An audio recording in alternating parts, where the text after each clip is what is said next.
A combination of ignorance and emotional manipulation resurfaced this weekend when US President Donald Trump erupted on social media, threatening a fast, vicious, and sweet military invasion of Nigeria to stop a supposed genocide against Christians. So, Donald Trump has just threatened to send US troops into Nigeria. Yep, you heard that right. An American president talking about boots on the ground in Africa's biggest democracy. His reason? Alleged killings of Christians. But this isn't just about religion. It's about sovereignty, geopolitics, and how Africa continues to be spoken about, not to. Let's talk about what really happened and what this threat means for Nigeria, Africa, and global power relations. President Trump tonight is threatening to take action against Nigeria for what he says is the persecution and killing of Christians. In a post on Truth Social, the president said he has ordered the Pentagon to begin planning for a possible military action. Trump warned he will also, quote, immediately stop all aid and assistance to Nigeria. Nigeria's president says his country is not religiously intolerant. Trump went on record saying he's instructed the Pentagon to prepare for possible military action in Nigeria. He claimed, without verified evidence, that the Nigerian government allows the killing of Christians and warned that if that continues, the U.S. will act fast, vicious, and sweet. He also said all U.S. aid to Nigeria could be cut off immediately. And when reporters asked if American troops could actually land in Nigeria, he said, quote, could be, I mean, other things. It's the kind of statement that's both vague and dangerous because when a superpower like America hints at intervention, the world listens. On Nigeria, just wanted to ask you, do you envisage US boots on the ground? Could be. I mean, a lot of things I envisage, a lot of things. They're killing record numbers of Christians in Nigeria. And they have other countries very bad also. You know that part of the world, very bad. They're killing the Christians and killing them in very large numbers. We're not going to allow that to happen. He doesn't care about Christians. He doesn't. This is just him telling the world that they are going to put American troops in Nigeria to re-establish a foothold in the Sahel after being kicked out of Burkina Faso, Mali, and Niger. He's not going to save Christians. He is there to look out for his interests in Africa. When have you ever known the United States to help anybody? Look at Libya and Iraq after the United States said it was helping them. Are they helped? Are they saved? Nope.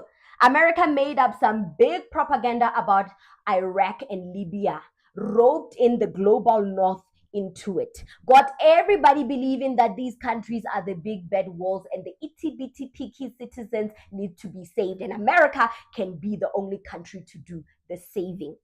They got in there, killed everybody, destroyed their capital cities, destroyed their economy, took all their valuable resources and vanished. Today, the citizens are living from hand to mouth because of how gullible they were.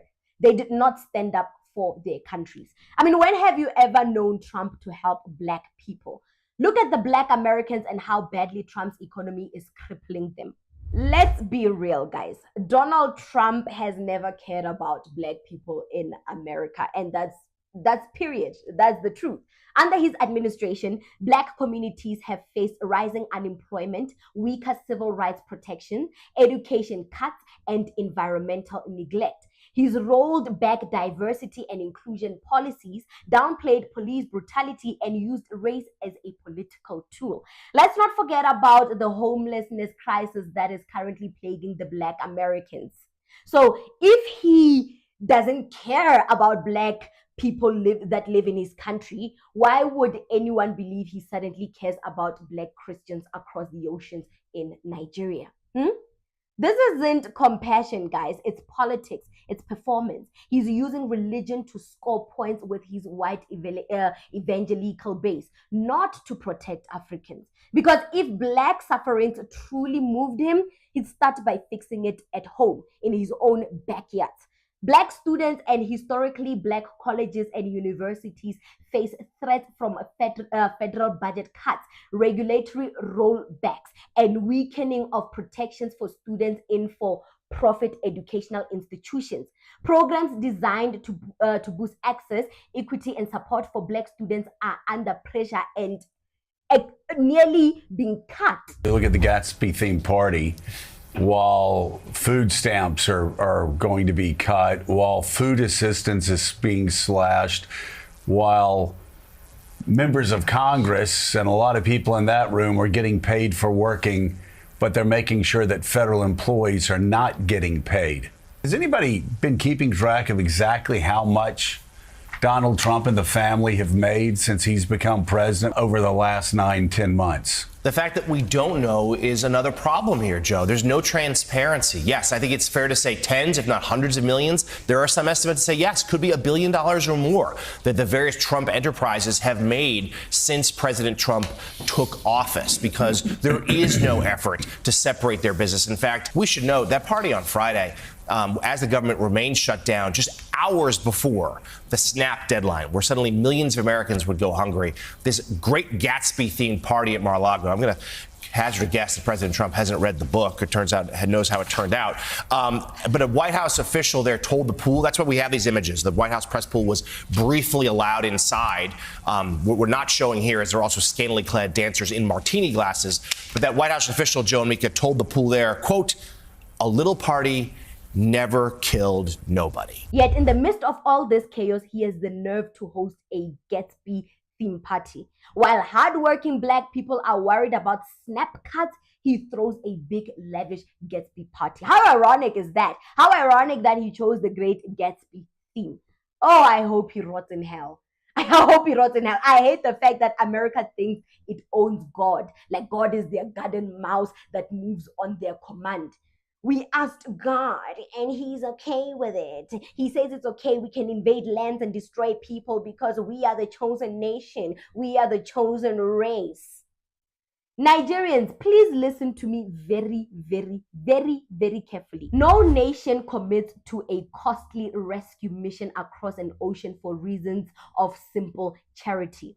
The US is not eyeing Nigerian Christians. It is eyeing the estimated 37 billion barrels of oil reserves and the vast untapped wealth of rare earth minerals needed for its entire defense technology industry. The US military doesn't act as the global church enforcement arm. It acts as the global resource grabbing agency. The moment rescue is invoked, the cost is already tallied in barrels of crude and tons of lithium. The only thing that will be rescued very soon is America's industrial supply chain. Don't confuse geopolitical greed with gospel compassion. I mean, since when do white supremacists care about Africans? Last time I checked, this tangerine bastard called Africa a shithole, and now he wants to save Africans? Come on, man, give me a break. That time, America funded extremist group like Boko Haram to terrorize Nigerians, and now they want to act holier than thou and say they're coming here to save Black Christians, African Christians. Nigeria isn't some failed state waiting to be rescued. It's Africa's largest economy, a global oil supplier, and a key diplomatic player. A US military intervention, even if symbolic, would send a dangerous message that Washington can still dictate what happens on African soil. I hope you heard me, guys. They're not here to help or rescue you. They are here to take essential resources, essential minerals, rare earth minerals needed to upgrade and improve their sophisticated military technology, their sophisticated military weapons. The only thing that's going to be saved out of this is America's supply chain. The rest, you'll just see yourself out. The only thing that's going to be saved is the economy of America. They're not here as, angels that are going to save y'all. No, they have their own motive. They have their own motive, is to re-establish AFRICOM and re-establish their foothold in the West Africa, because they've been kicked out of the West by Burkina Faso, Mali, Niger, the Sahel region. They've been kicked out, so they are there to re-establish their dominance in that part of Africa. And by using Nigeria as an excuse, by using this Christian genocide as an excuse, there is no genocide. And why are they actually forcing themselves to help Nigerians? Nigerians didn't say, hey, you know what, Christians are dying at an alarming rate. Oh, America, come save us. There are so many countries that Nigeria is in a relationship with here in Africa that they can ask, they're helpful. They can call South Africa, hey, can we have the South African National Defense Force to help us with this crisis that we are currently facing? Why does America, that does not even have a direct airline from America to Nigeria, want to now come here, cross the oceans to come save people they know nothing about? Save Black people. Save the very same people that come from shithole, as Trump likes to name Africa. He calls us shitholes. Why would you save someone that lives in a shithole? Why would you do that? The only thing that Trump should be saving is the Black Americans, the homelessness, the educational budget cuts. Those are the type of things that he should be looking at. The police brutalities that is massacring Black people in the streets like dogs. The mass shootings at school, that is a genocide in itself. Why aren't we declaring that a genocide? Why do they have the right and the willpower to declare other people's countries' crisis a genocide? Who gave them that power? Who bestowed that power over their sovereignties? Who on earth gave them that power? America is currently facing a genocide. ICE raids killing innocent people of color in the streets. Homelessness, people dying in the streets, hungry, without water. People are dying in America. Black people in America face injustice. No reparations. Budget cuts for Black universities. They face federal budget cuts. The education system for Black people in America will cease to exist with these extensive budget cuts that are happening every second. That's a genocide. They're being massacred by police, white policemen, by the way. That's a genocide. Mass shootings at school, that's a genocide. But you don't hear Nigeria say, we declare a genocide in America, and there we're going to come with the Nigerian Defense Force to come and help America. They did the same here with the white genocide claim. Like, I'm just like, what? White farm murders. I'm like, what? Who gave them the power over our sovereignty? Who gave them the power over our nation? Who gave them a power to have a say in our domestic politics? Who gave them that willpower? People are dying in America here, and he has the nerve to host a great Gatsby party. People are worried about their SNAP cuts. People might not receive food stamps and food or whatever. SNAP cuts help with a lot of essentials at home. And the government is possibly considering cutting SNAP.